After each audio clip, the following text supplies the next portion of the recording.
So I'm a pepper, you're a pepper, there's a pepper on our show. There are peppers. We're a spicy pair of peppers. Indeed, we are a spicy pair of flamingo peppers. There you go. Well, good morning and happy Friday as we get ready for January 3rd. Thank you so much for joining. Marshall Shore. Melissa Farley here at the fabulous Arizona Center for the morning show. Yeah. Oh my gosh. Oh my gosh. I mean, the first week of 2025 is rounding out, and we're so happy that you are joining us today so we can share some really cool things. We've got great guests coming up. We've got some cool history. We've got some things to do. A little bit of everything. Marshall's really feeling this Friday. I can tell. Well, Your energy's high. I think so. I got some espresso from that little chocolate place downstairs. Oh. And so I think it's just finally kicking in. It's like, hello and good morning and welcome to the fabulous morning show at I got the it. Arizona Center. That makes a lot of sense. Yeah, it's all coming together. So the caffeine is now kicking in. Kicking in. All right. Exactly. Good morning and happy. And you have sparkly pants on. I just noticed. Oh, you just noticed my sparkly pants? Yeah. Yes. So I I went to Anthropologie to go shopping, and very rarely, because I'm 4'10", right? So very rarely do I find pants that like are the right length for me. Oh. And so I saw these and I was like, okay, there's sparkles on them, and I'm really gonna wear them that often? I was like, hell yeah, I'm gonna wear them exactly. So yeah. So, but clam diggers would work for you.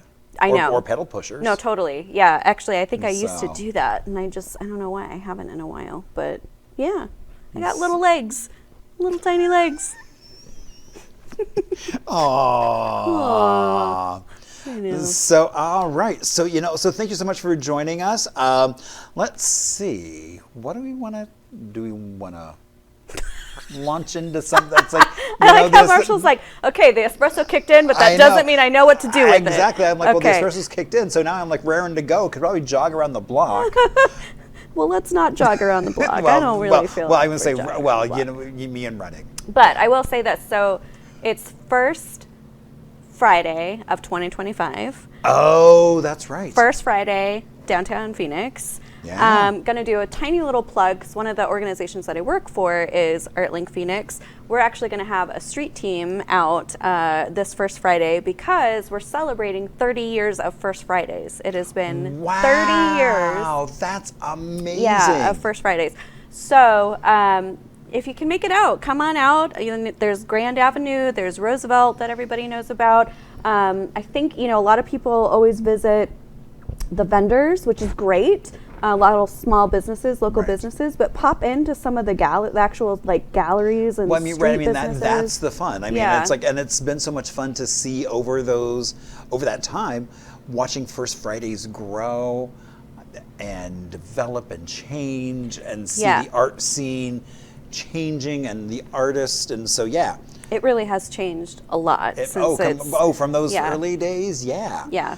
Where literally it's like on some of the houses, like on Roosevelt, it's like would be full of artists, and so for First Friday they would just like push all the furniture into like one of the bedrooms and turn the living room into a gallery. Exactly. So it's like so it'd be your one chance to see those artists. Because also 2025 is a great time to start thinking about March Detour, which kicks off March 1st and runs all month long. It's like a celebration of all things art.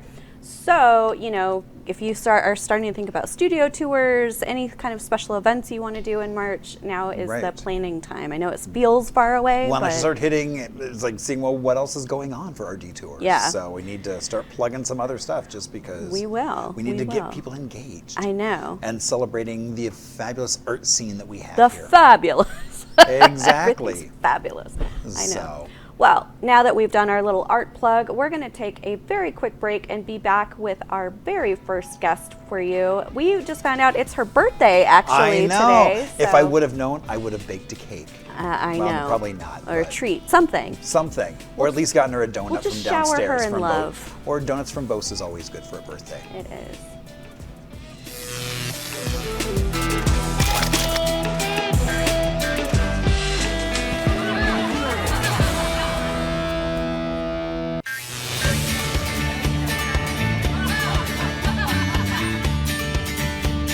good morning. Welcome back to the morning show. I'm Marshall Shore. And I'm Melissa Farley, coming at you from the fabulous Arizona Center. We are joined. I know, we need our echoes. I know, we need some fog, a couple lasers.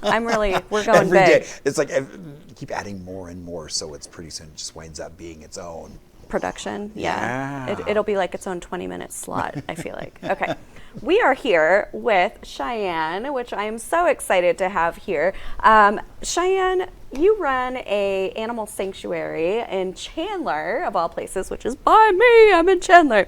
Tell us a little bit about what you do and the ranch and Also, I loved your title, by the way. What was it? Chief Executive Mom. A mom. Yes. Yeah, that's right. Yeah. Yeah, I'm mom to my 4 humans and like 30 some odd animals, and then I've fostered 30 some odd dogs, and so a lot of things call me mom. Yeah.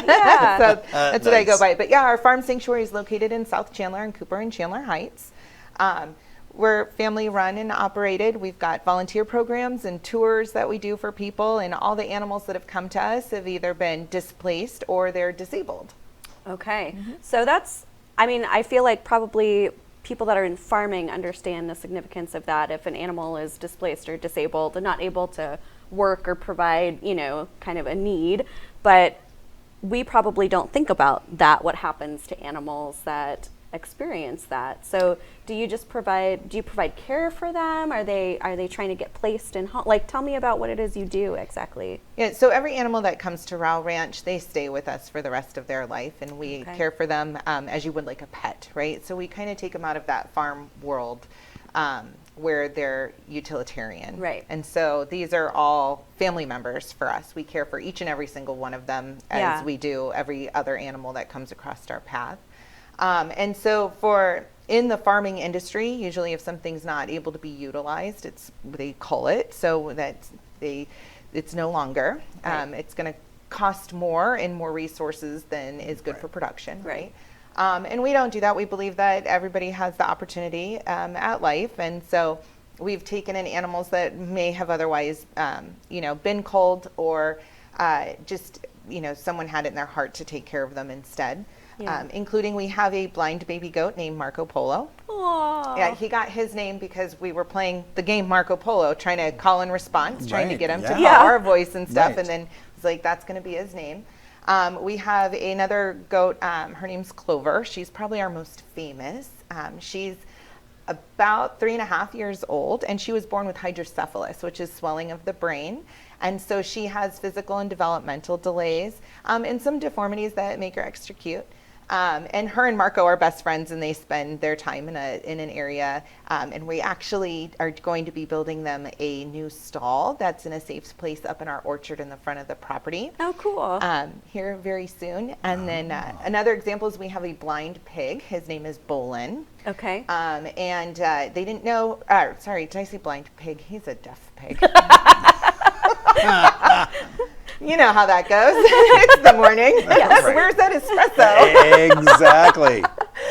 No, so he's a deaf pig. So nobody knew that he was deaf. He was kind of, he was found neglected, and they couldn't figure out why he wasn't able to pig, basically, right? And so when he came to us, he was in pretty bad shape. And as I was working with him, I was like, wait, I think he might be deaf. And we had our vet come out and take care of him for all of the other things that were going on. And he's like, yeah, he most definitely is. Wow. And so, he likes to come in, and we practice our sign language with him, and he's a great addition. That's cool. You do sign language with a pig? Yeah. That's awesome. Yeah. Okay, so you've got goats, you've got pigs. What else? What other animals do you have? So we also have cows. Okay. We have 2 steer and 1 cow, and then we have chickens and a tortoise, and then cats and dogs on the property. So. Wow, that's so cool. And I love that mission, though. And tell me, how do people, do you have to reach out, or do people contact you about the animals? How do you find out what animals need care? So people reach out to us. In the very beginning, it was when we saw a need, and we would say, hey, we would like to step in and help. But now people contact us, and we're currently full, except with the exception of special needs goats. Okay. And that the special needs goats would have to be able to get along with and be in the community space with Marco and Clover. Okay. And really that's knowing my own capacity of being able to take care of everybody, right? And we're a nonprofit. And so, we have to make sure we can afford to care for all the animals all the time. That's what I was going to say. I bet that's expensive. Like, are you donations based? Do you have grants? Like, how is all that funding coming in? Yeah, so we are donation based. Okay. We've received some really great donations just recently to redo our stalls. So that's awesome. That was a corporate sponsorship. Nice. And then we're launching an event program. And so we're going to start hosting monthly events that are geared towards raising funds for the animals. So the first one is a lunch, and it'll explain the program a little bit more. You buy a ticket to attend, you get a good day of good food, good wine, hanging out with like-minded individuals, and it's a lot of fun. So we've, trying to do once a month until it's hot in summer, and we don't want to be outside anymore. Right? Yeah.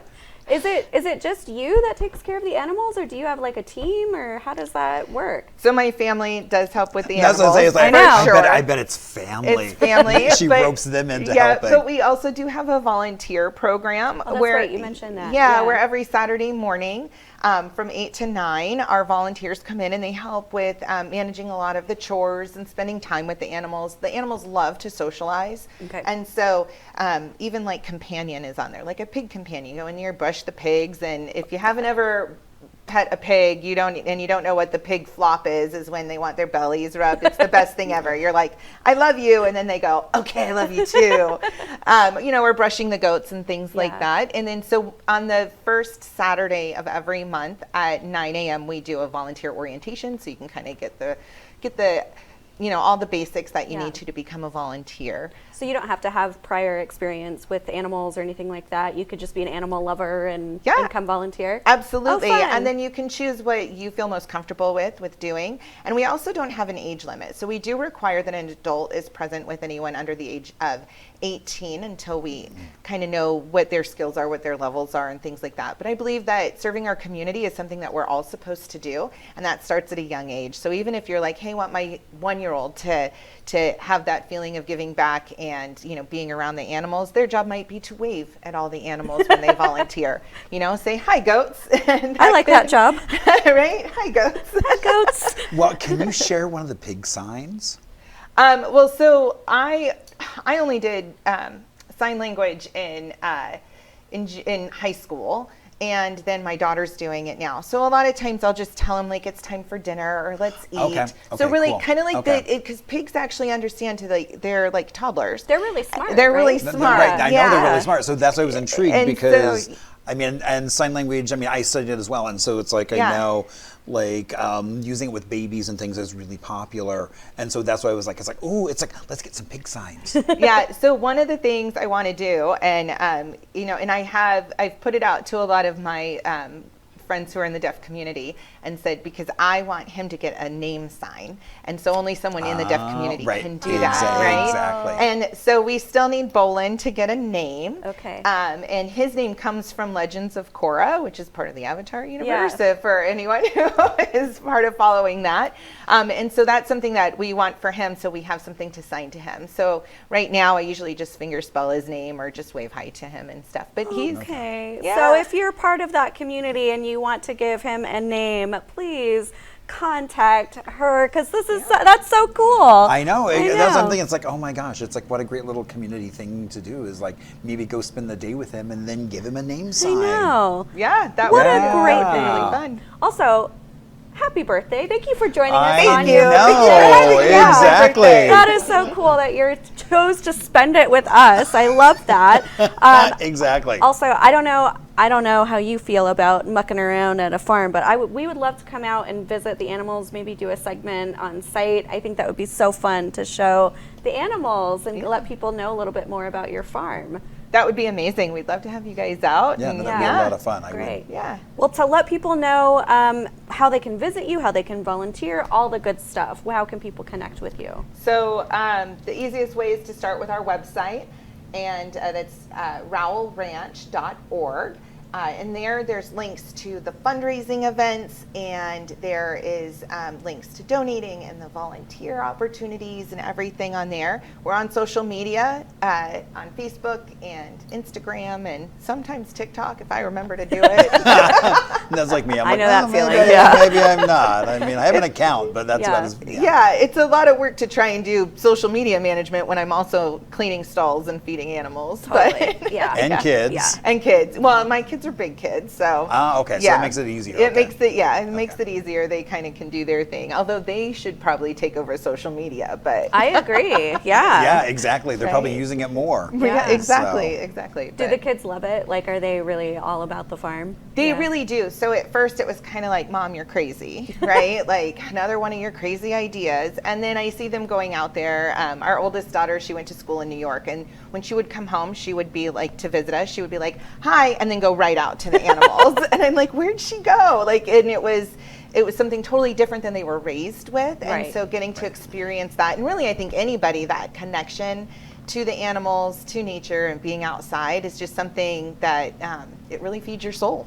Well, I didn't even ask you that. I know that's. Do you have like a farming background in your history, or animal back? Like, how did this? Come to what's be the your origin thing? story of how? Right. So not really, to be honest. So we've always loved and protected animals when I was growing up. Like my mom is always like, if someone had kittens or something, and they're like, they need to be bottle fed, we would take them in, we would bottle feed them, things like that. Yeah. My mom grew up, my grandpa had a ranch in California where she grew up, and so she was around horses all the time and things like that.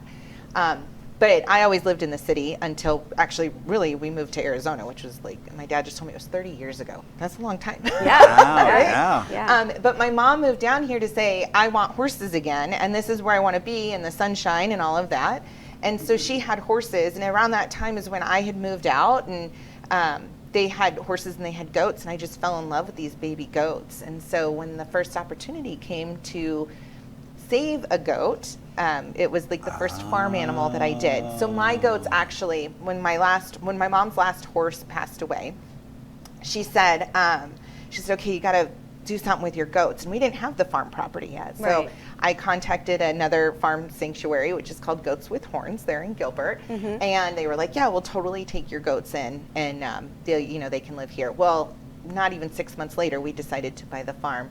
And I said, hey, I can take my goats back. And they said, oh no, we love your goats. And they love it there. And I was like, okay, so let me know if you hear of any other goats that need to be rescued, right? It wasn't even a week later, and we had two goats, the vanilla bean frappuccino and caramel macchiato, and 12 chickens. So, wow.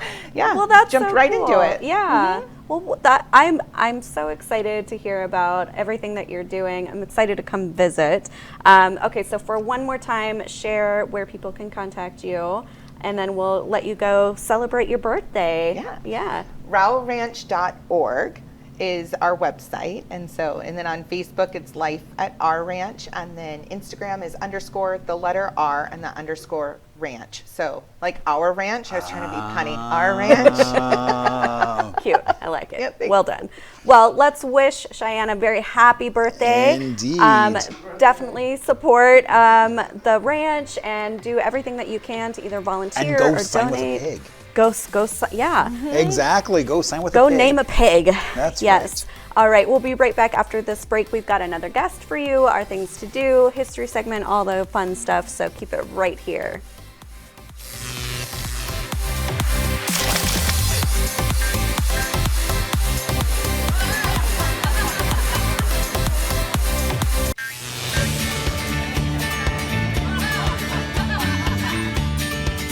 And thank you so much for joining us on this Friday of January 3rd.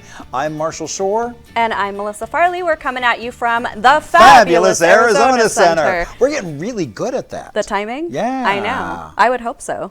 We've been doing it every day. If we were getting worse. We've been doing it every day. Oh my gosh. Oh, the drudgery. Oh. The drudgery. Well, no drudgery here, because we are actually joined by a very special guest today. We have Colleen Porter here, who is going to share some of the remarkable things that she's doing right now in the world. Colleen, why don't you share a little bit about your work and kind of the gifts that you share with everyone? I'm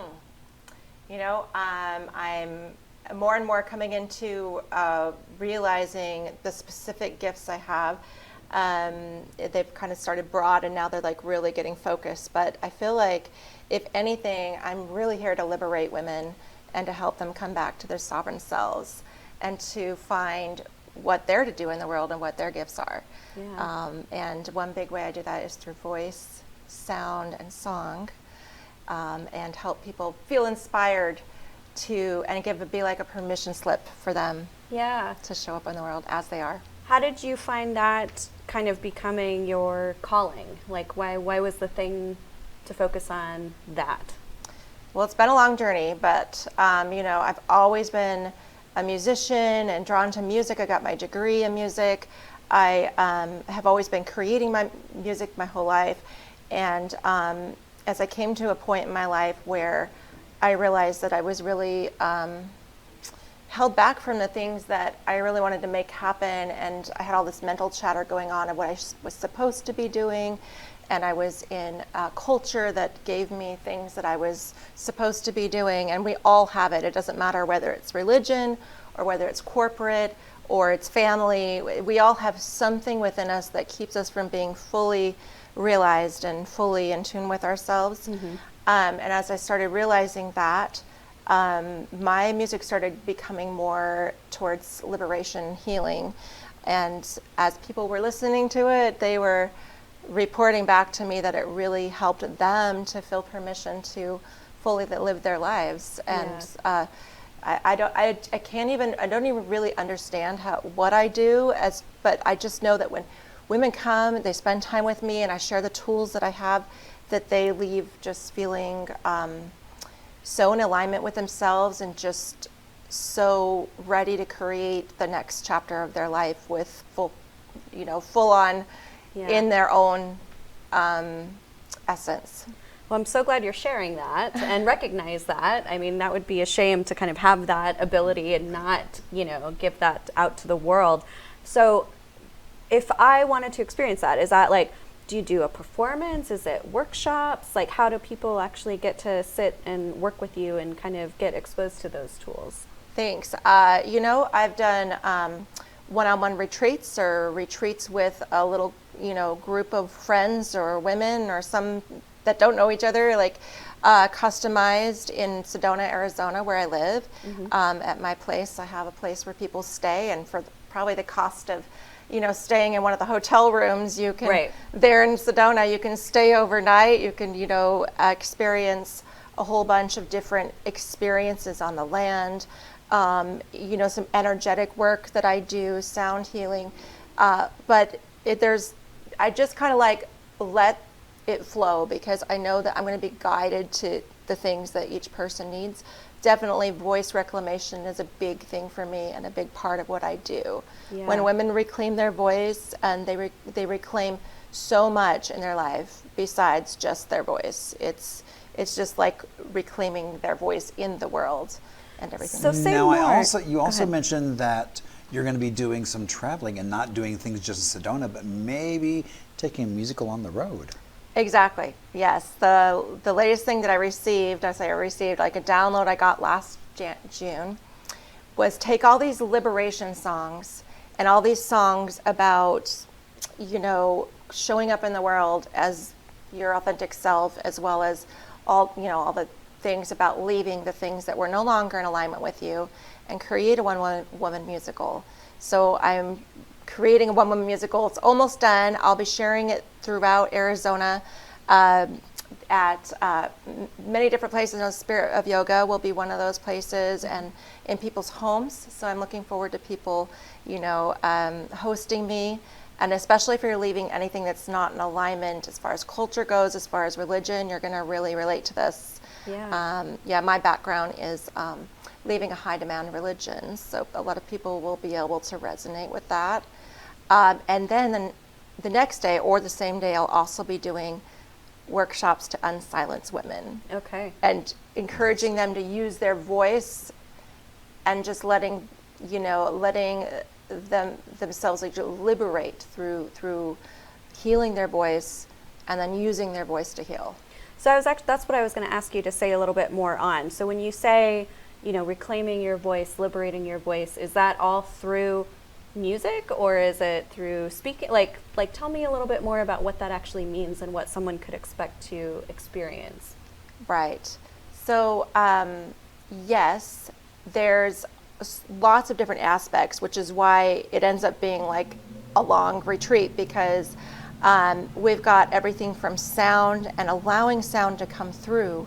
There's vocal chakra toning, just where you clear the energy centers through your voice, but most of all, honoring what needs to come through your voice and coming back to your authentic sound, coming back to your like guttural sounds. Again, the things that we've left that we say is weird or strange. I want every woman to feel that she can do what she feels in the moment and be able to let the sounds come out. It's amazing how healing that is.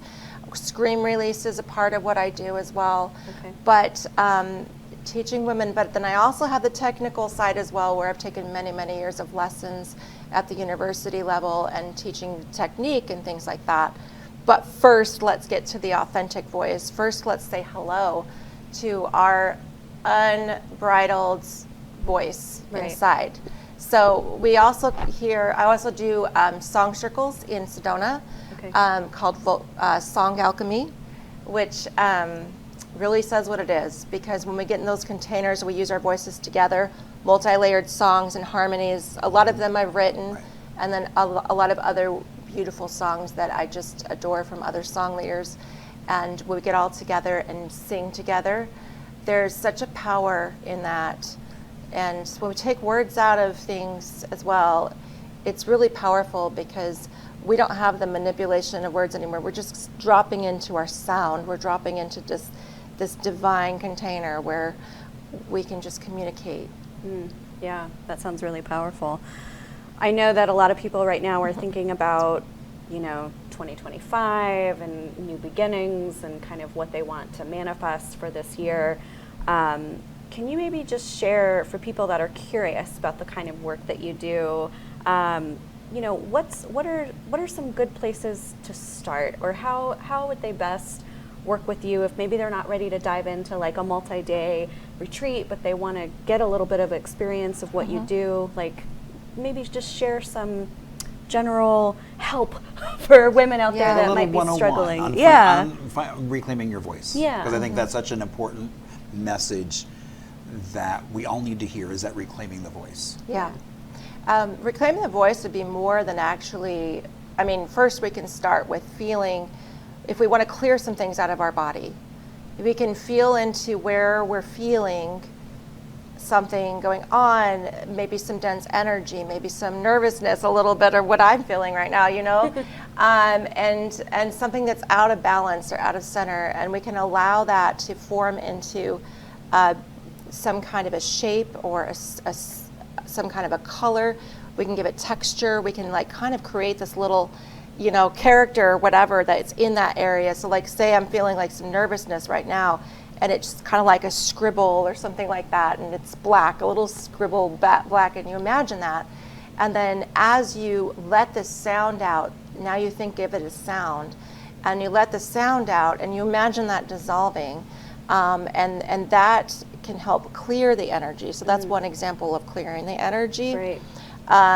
But I could make a sound if you want. How are you guys feeling? You want to make a sound? Barbara's like, I don't know, do I? What needs to come out of you right now? That's what you need to give yourself permission for. It's like, for me, I'll be like, and then I'm picturing like this, release of this thing unraveling.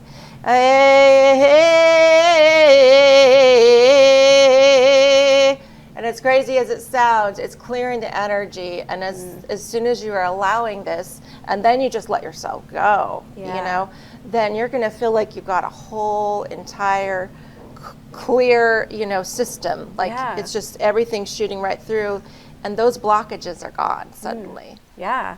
Wow, that's so cool. Yeah, that's really cool. Well, please share how people can contact you, work with you, learn more about what you do. I think it's so important for women to understand that this is available to them and that they have somebody who can guide and support them through that process. Absolutely. So I would love to invite everybody to come see the musical Leaving, and the workshops. It's called the Unsilent Tour.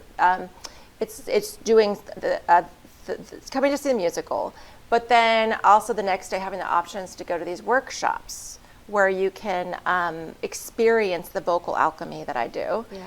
And then do the song circles that are empowering songs with multi-layers that the women can sing together. And then, so the best way to probably find that would be on ColleenPorterMusic.com.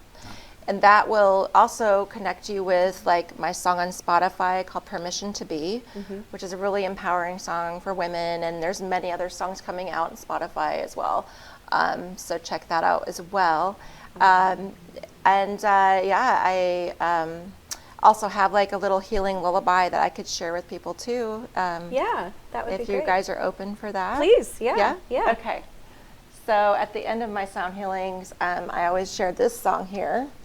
My songs are really all over the place, though. The ones you hear in the musical will be completely different than this, and they're more storytelling, but.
Stay sovereign, sweet soul. That was really beautiful. Thank you so much, Colleen. That was. Thank you. That was beautiful. I teared up a little bit. I mentioned yesterday I've had a hard couple of days, and this has been really healing for me to hear. So thank you. Thank you. Thanks for giving your medicine. This is medicine here. What we're doing here. Thank you so much, Colleen, for being here. Thank you, Marshall, for dealing with a lot of women energy. Please check out Colleen's website and her musical and the workshops. We're going to be right back after a break. I promise I will not. Well, I can't promise I won't cry. I might cry. Right. But we'll be right back after this break.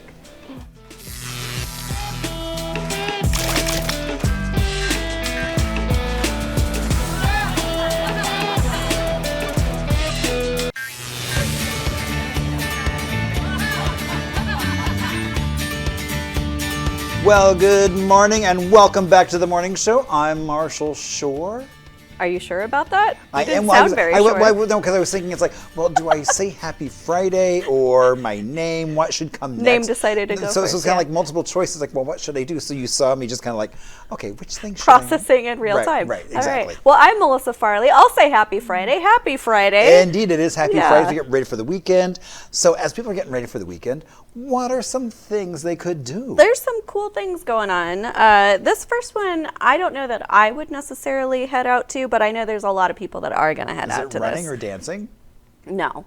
Okay. It's wrestling. Wrestling. It is a SmackDown, WWE Friday Night SmackDown at Footprint Center in Phoenix. So it's going to be the superstars of World Wrestling Entertainment showing off their athleticism and dramatic skills. Tickets are anywhere from $45 to $275. It's going to be a pretty big event. So if you're into this thing at all, this is where I expect a lot of folks to be. So yeah, I'm not so much into the wrestling thing, but I know there are a lot of people who are. There are indeed. Yeah. So the next one though is more my speed, probably your speed. It's the Paranormal Cirque at Phoenix Premium Outlets in Chandler. Yeah. So they're inviting people to fall into a parallel world surrounded by monstrous creatures with hidden talents that will amaze you with their circus arts. It's a unique creation of theater, circus, and cabaret with a twist. So this is for mature audiences. There is some horror elements, some very sexy elements. It's just kind of a mature experience, but it's supposed to be actually pretty impressive. It opens tonight at 7:30 p.m. It does run until the 12th. So again, you've got some time to check this out. And where would I go see this? So it's actually, I know it sounds weird, but it's at the Premium Outlet Way in Chandler, Arizona. They have a venue there. Yeah, and so tickets range from $15 to $65. And again, they're not letting in anyone under the age of 13 for sure, but it also is very clearly expressed that these are mature themes. So I don't know. I think it sounds kind of fun. No, it does. So I would go check that out. Yeah. I double checked this to make sure that I wasn't going to be tricked again. Everybody like the driving versus walking. I know. I was like, it says a bobsledding. hike, but is it really a hike? I don't know.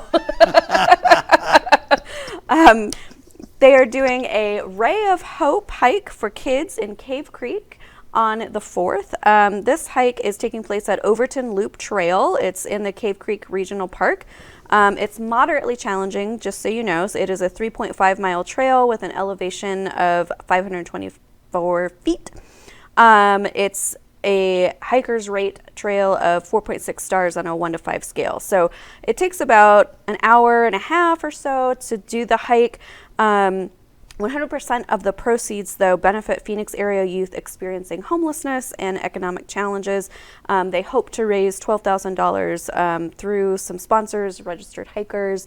So it's hiking for a cause. It's all kicking off on the 4th from 8 to 11:30 a.m. Registration fee is $45 per hiker, but again, that all goes to the cause. So if hiking is your thing and you want to do it for a purpose, then this is your jam. There you go. Weather's going to be beautiful too for a hike, so definitely a good opportunity for that. This one, I'm doing another library event in your honor, Marshall. I was not familiar with this. This is my first time hearing about. Let's see if you know it. The Camino de Santiago. Do you know what that is? I don't. Okay, so you can learn about how to best prepare for a walk on the Camino de Santiago. It's a 500-mile hike from France to the west coast of Spain. Oh, wow. So you learn about the history, landscapes, what it's like to be a Camino pilgrim, and it's going to be, there's going to be presenters there, representatives of the Valley of the Sun chapter of American Pilgrims of the Camino. So you get to learn lots of things, ask lots of questions. It is free to attend. It is this weekend on the 4th from 10:30 to 12 at Scottsdale Public Library. Fun. What do you think? 500-mile hike? You want to do it? You know, but I love that libraries are all about kind of exploring, expanding, pushing, going beyond. Yeah. And what a great thing to learn about. It really is. Yeah. So- I think I would die, but I don't think I could do it. But it sounds amazing. I always have respect for people that are capable of doing Right. journeys like that. Exactly. Yeah. The next one, I don't know how to pronounce. It's the Tianyu Lights Festival in Glendale. Aw. Yeah, it looks really cool. It's open through January 5th. It is a lights festival, and you can basically wander through stuff like this. It's breathtaking, luminous art installations. They have different themes. So they've got Illuminated Forest, Fairy Tale Wonderland, Pandaland, and Ocean World. There's going to be food there and beverages at a food court. Actually, I think my mom, they used to have something like this called Lights of the World. Right, exactly. That's Yeah, what I'm wondering. at the fairgrounds. Right. And my mom and I we used to go like every year. We thought that was a lot of fun. But apparently it's somewhere else now. You can book basically in 1 hour time slots between 5:30 okay. and 9:30 p.m. and it's $18 to $28 to go check that out. So it probably depends on when you go, I would assume the price difference is. Like if it's a prime time, you know. Right. The next one is in Prescott, which I always love getting out of town for the weekends. Indeed. European Cars and Coffee in Prescott. You can grab your coffee from Connect Coffee, and you can basically just hang out. It's a totally free event. It's right off of Gurley Street, which if you've been to Prescott, you know where Gurley Street is. And it's just a nice way to spend the morning. It's from 8:30 to 10 a.m. Coffee, cars. What more could you want out of a weekend? Indeed, a nice little break and Prescott. I mean, that's Yeah. such a beautiful little town. If you want to go the other way, though, you can go do the fabulous New Year's. The fabulous. Sorry, it's actually in the title, but I had to say it like I do for the Arizona Senate. Once they, it's like New Year's, but New Year's is Well, there. they're having an arts and crafts market in Tucson to celebrate the new year. Yeah. Okay. So it's actually 3 days. It's going to be filled with unique artworks by local artists. You can bring, family and friends. They're going to have handmade crafts, paintings, photography, yard art, lots of just kind of handmade, original Nice. work. So it kicks off today and it runs through Sunday. Hours start at 10 a.m. every day, but the end times kind of vary. So, nice. Prescott, Tucson. Right, exactly. A great little getaway as well. Tucson has a lot of fun stuff to do as well. You could do one day and one the other day. Or if you're feeling crazy, go to Prescott and then drive to... All in one All day. in one day. That's right. That's right. Just go do it. I feel like if I was in my 20s, I actually probably would do something dumb like that, but Oh, and now you're so much wiser. obviously. Hence my fluffy sweater that I chose to wear. Nothing but wisdom there. Or a Muppet. Or a Muppet. Did I murder a Muppet, or is Maybe. it still alive on my body? I don't know. Okay. What do we have to celebrate today, Marshall? So, oh my gosh, so today, kind of sticking in theme with the whole idea of music and what it can do for you is Women Rock Day. Oh, that's perfect. Given what Colleen Celebrating just women did. in Yeah. rock, and oh my gosh. So, I didn't realize Aretha Franklin was the first woman inducted into the Rock and Roll Hall of Fame. Yeah, I didn't know that either. So that was so that was in 1987.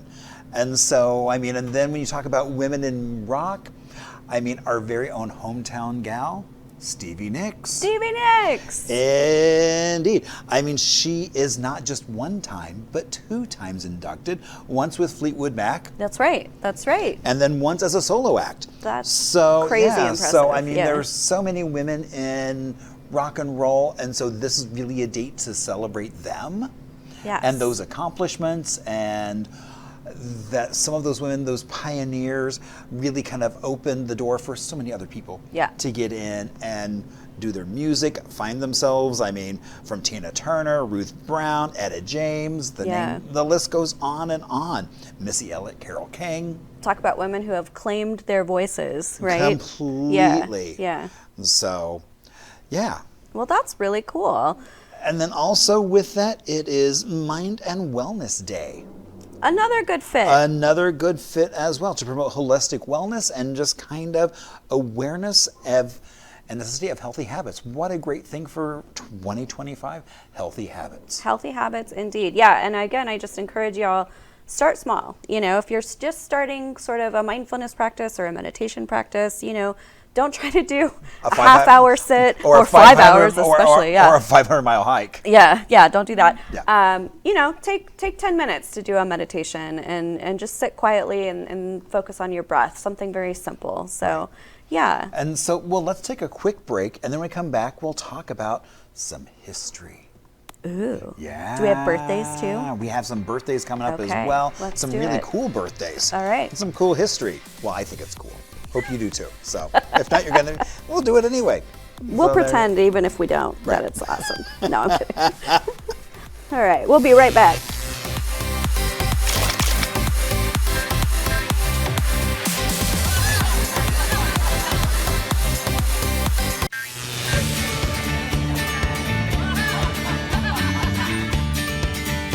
And welcome back to the morning show on the end of the first week of 2025. I'm Marshall Shore. And I'm Melissa Farley. We're coming at you from the fabulous Arizona Center. Oh, I forgot. You- Fabulous Arizona Center. I told you we can't get worse at it. Well, I'm thinking about some of the cool history that's coming up. Okay, sorry. Yes. So I'm sorry. I was Yes. focused on something else completely different. Got it. Because so with Colleen, you talked about like traveling Arizona, and when you travel Arizona, you think it's like you can find so much cool history around, and sometimes you may not realize it's not been readily accessible. Okay. So 1941, they announced that the Civilian Conservation Corps is building a road to Navajo Canyon. No. So now in Yeah. 1941, what I thought was interesting was it specified that at 1941, they knew of 2 cars that had made their way to the canyon. Okay. And so, and I thought it was actually the engineer working on it, and then kind of the PR person for the Navajo Nation. Okay. Those were the 2 cars that had been there. That makes sense, And yeah. the whole goal was to really kind of allow the marketing of crops as well as tourism. Right. Right. And all was well and good until kind of, 1963, Glen Canyon Dam is built and it gets flooded. Uh-oh. So goodbye road. Goodbye road. Yeah, but I think one of the cool things is that was kind of the lower part of the canyon, and so now you can go visit on a boat. Right. But with that, there were lots of cliff dwellings, things like that were kind of lost, covered, things like Okay. that. But then the upper canyon, they're still talking about, they don't even really know what's there. So when you think about Arizona and you think it's all been discovered, Right. there's still discoveries to be. I mean, there you go. You could hop on a boat and go travel the canyon.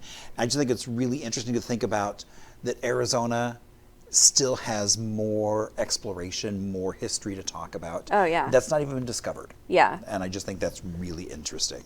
I hear that from people all the time, that like live even in places like Sedona and up north, that there's ruins that like the public doesn't know about. Right. There's just stuff everywhere that has been undiscovered, Right, by exactly. the masses. But yeah, I just think that's fascinating about where we live. Yeah, that there's so many untold stories. Yeah.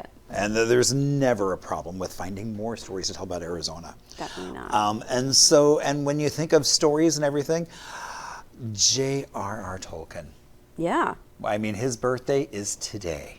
It is? It is. So, I mean, kind of that whole idea of telling that fantasy. Yeah. I mean, that he kind of one-handedly created. I mean, The Hobbit, 1937. I'm a hobbit. Thank you for making my species And well known. Still, I love it. I mean, and what I love is it's like, Lord of the Rings. Yeah. That trilogy is still so pervasive and still out there. I know you don't watch new things, but the Lord of the Rings show on Amazon. I know. Good. Really, really good. I keep hearing that. so good. Yeah. So yeah, but again, it's like, that was like 50s. Yeah. When he wrote that. Yeah. And so now it's like those stories being told through new ways, not necessarily the 70s cartoon version. But That was fun too, though. oh no, I completely agree that was fun.